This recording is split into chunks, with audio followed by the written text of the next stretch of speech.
If we can create a life that has as little future worry as possible and as much present immersion as possible, I think we've created the best life possible. So how do we do that? We have to make choices. That's the hard thing. And it's not this either or. It's not this false dichotomy of like either I'm planning for the future, I'm preparing for the future, I'm being intentional about the future, or I'm living in the present, I'm immersed in the present, I'm having fun in the present. Then there's only two ways to do that.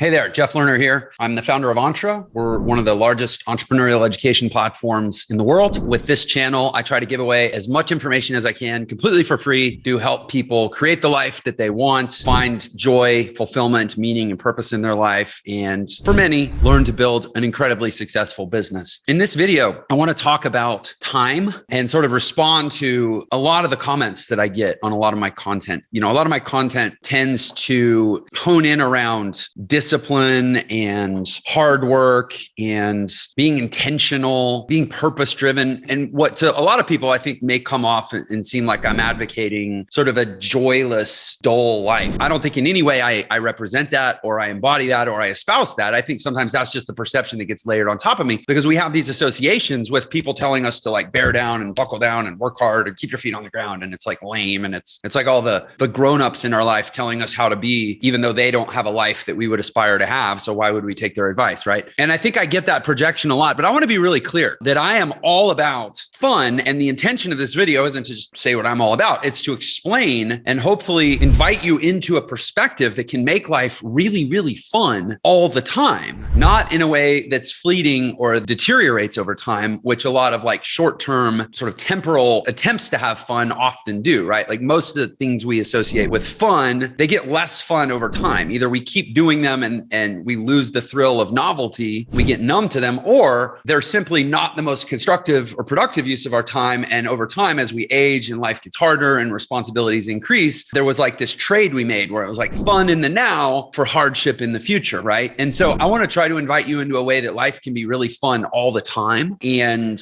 you never have to sacrifice, you never have to make the trade. That's actually what I'm all about. Now, the caveat that you can probably detect already is that it actually does involve hard work. It does involve discipline. It does involve some delayed gratification, but that doesn't mean it can't be enjoyable at the same time. So I want to lean in to a question, which is basically the feedback I get a lot is, nah, man, if we don't have fun now, if we don't live for the present, if we don't live for the now, then life is all just sort of toil and we'll end up with regret, right? I pick up on that theme a lot of not wanting to have regret, which I am absolutely on board with that. No regret, right? But why is it that we want to live for the now? What is it that in the now, in the moment, in the fun, in the enjoyment, what is it that we're really trying to capture or create in our life? And I think there are a few different dimensions to call it fun. There's connection with others in a lot of cases. A lot of fun is a social endeavor where we're sort of interwoven in this tapestry of humanity and we feel very connected to people. Love is sort of the ultimate energetic exchange and experience within that. When we're in our joy and someone else is in our joy and we're connected in an experience that's creating that joy and through which we're experiencing that joy together, there's a feeling of love. It may be romantic love if it's with a partner. It may be sort of agape humanitarian love if it's with the fellow. It may be familial love if it's with a family member. But we're in that love space. Love is sort of the energy or the currency of connection, right? So that I think that's a big part of it. But not all fun is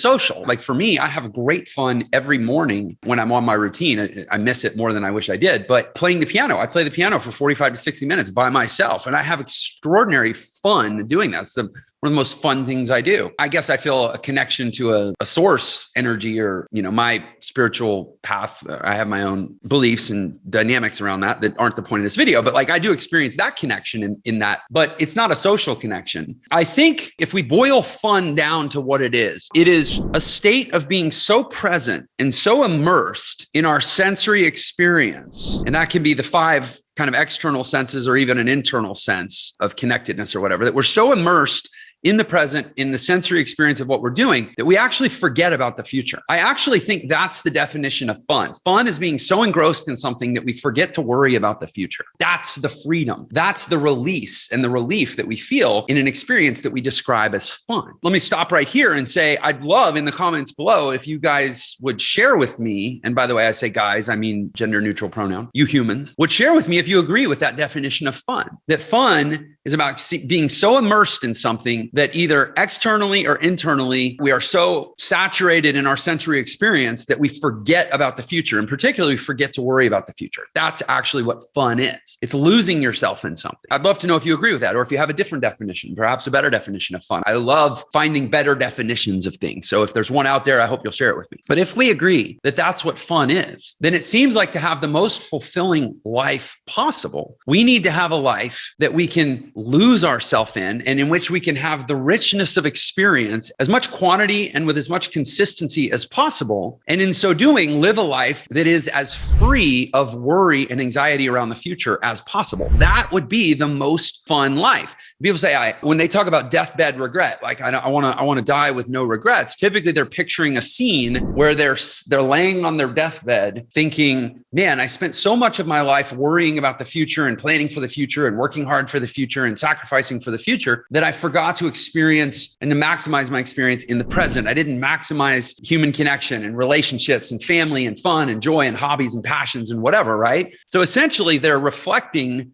backwards on their life and saying, I spent too much time worrying about the future, which I think would support my definition of fun, that fun would be enjoying the present such that it overwhelms our constant human tape that runs in our brain of like, worry about the future, worry about the future, worry about the future. Fun is literally pausing that tape for a minute. So if we can create a life that has as little future worry as possible and as much present immersion as possible, I think we've created the best life possible. So I think that is actually the question that we need to be focused on and kind of obsessing over. And it's not this either or. It's not this false dichotomy of like, either I'm planning for the future, I'm preparing for the future, I'm being intentional about the future, or I'm living in the present, I'm immersed in the present, I'm having fun in the present. And by the way, I think as sort of a postulate, like a foundation of this conversation, I think we need to accept that the present actually is the one thing that doesn't exist. It's kind of like, if you remember in geometry, when you had a parabola and you had an axis, and a parabola is a curve that gets closer and closer and closer and closer to the axis, but it never actually touches. So imagine that the axis is the future and the parabola is the past. Actually, let's flip it. Let's imagine that the axis is the past and the parabola is the future. And if we're trying to find the present, it's the moment where the future intersects the past and the future gets closer and closer and closer and closer to the past. But I don't believe it ever actually touches. The moment where it touches would be the present. And I guess in a metaphysical sort of theoretical sense, it does touch. But insofar as our consciousness is our reality, the present never happens because it takes time to perceive, process, explain, and attach meaning to something in the mind. And by the time whatever sensory experience we're having, we've identified it and defined it as the present, just the lag in the processing time that it took us to label it and define it as such, it's already gone. We're only ever perceiving the past and we're only ever thinking about the past or future. The present is this point of convergence that just like a parabola touching an axis, it never actually exists. It's just things getting closer and closer and closer and closer infinitesimally, but never actually being experienced or being realized. It is experienced, but it's never actually real. And so when we understand that and we understand ourselves emotionally, neurologically, endocrinologically, biochemically as like this swirl of emotions and this swirl of neural firings and this swirl of behaviors and this big swirl of like consciousness and subconsciousness and superconsciousness, and all of it is trying to like create this present that is like sublime and yet never actually exists in reality. We can really change the perspective of our life and realize all it is this relationship between the axis of the past and the parabola of the future,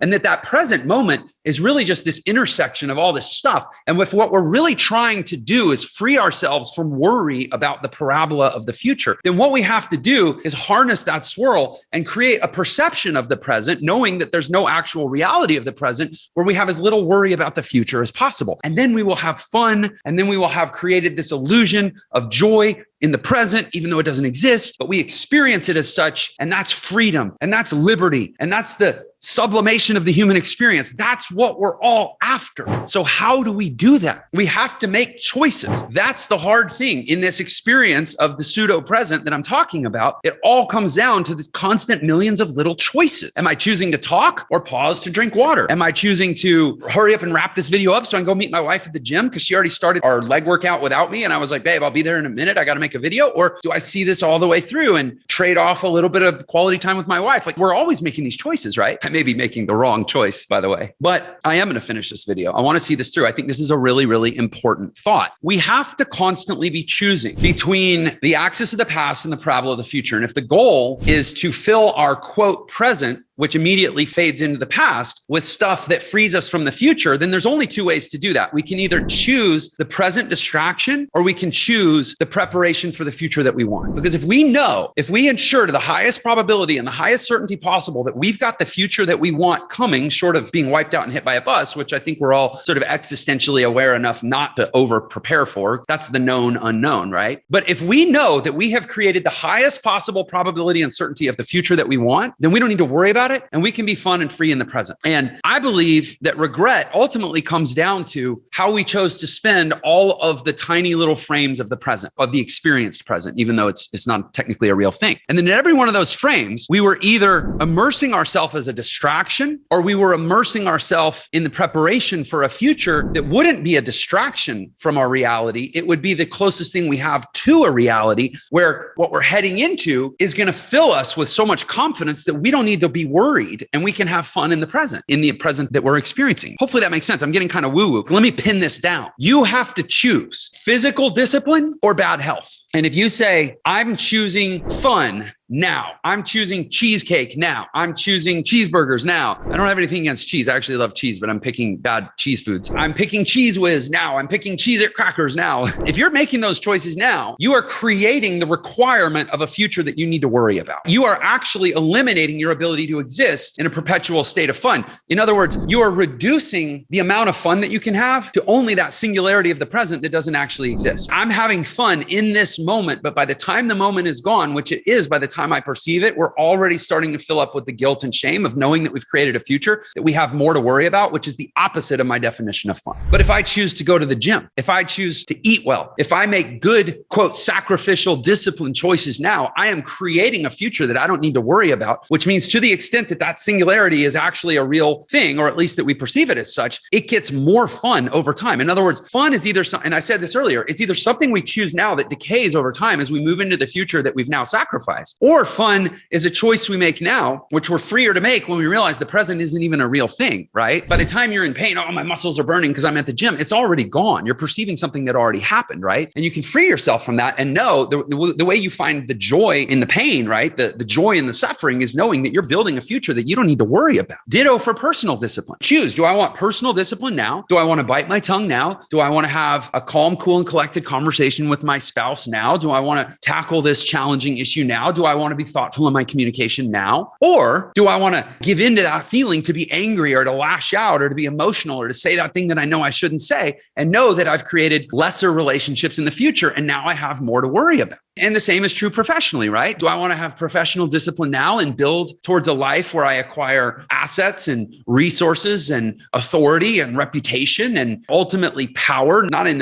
a mean negative sense of power as this greedy thing. I'm a greedy thing. I'm going to abuse my power. No, power in the sense of control within my own life, self-determination, self-efficacy, the ability to manifest what I want in this world. Either I'm disciplined now and I'm increasing in my power or potential to create what I want in the future, or I'm undisciplined now, having, quote, fun in the present that is by definition going to decay over time and is actually going to invert. As soon as I've experienced the fun, it's going to immediately be followed by its opposite, which is fear, because I know that I've planted the seed of a future that I have more to worry about, right? Hopefully this is making sense. If there's a singularity between the past and the future, I want us to view that as a singularity between preparation and a decrease in anxiety. The past is preparation for a future in which we have less to worry about. And if you start to understand the singularity of your experience of what we call the present as preparation for a future that we have less to worry about in the form of present moment discipline, life gets really, really, really fun, really fun. And the fallacy that undermines all this, the thing that, call it the trick of the devil that gets us out of living like this is the illusion that we have time. We do not have time. You don't have time. Show me time. You don't have it. All you have is experience over what you perceive as the extension of this thing that we call time, right? But all you actually have is this singularity that doesn't even exist. All we are is this moment that's theoretical, but non-tangible of an intersection between a past and a future. And when you understand that and you realize that I have to use my quote present, which is really just the frame, which is is the most recent frame of the past, to prepare for all the frames of the future with as little to worry about as possible, you will get extremely disciplined in the present and you will have nothing but fun in the present. This is the thing I strive for. I won't say that I've achieved it perfectly, but honestly, I think I'm getting pretty damn close. I work my ass off all the time and I love every second of it, because every second of it reduces the amount that I need to worry about in the future, except that which is so absurd and unanticipatable, i.e. getting hit by a bus, that it's not worth worrying about anyways. And imagine a life where you don't have anything to worry about. That's what people are actually advocating for when they tell me I'm wrong and they say, no, man, you got to live for the now. I put out a video recently about why I stopped drinking. And I got all this pushback on like, no, you drink because it helps you relax. It helps you feel free. It helps you be social. It helps you have these experiences. BS. The reason people want to drink is because it helps them not worry about the future. I mean, alcohol is like the perfect example of what I'm talking about. Okay, fine. You get that temporary reprieve and your future degrades over time. And the more you do of it, the more you destroy your future. What about using that experience of the present to build the future that you don't need to worry about? And it's literally, you can walk around with like a 2-beer buzz all the time, only you're completely sober and you're building and improving your life. Anyway, I've made my point. Thank you for your time. I hope you enjoy this. Check out my channel. If you've enjoyed this, please comment. I want this to be a conversation, a dialogue, not a monologue. If you think that there's been value here and you think someone else in your life might get some benefit out of it, I hope that you'll share this video too. Thanks so much for your time. Hey, if you liked this video, then you're gonna love this video. Instead of focusing on the thing that you're going after, focus on becoming the person for whom that simply becomes a natural outcome, a natural consequence. It's about being the person, not obsessing on the result.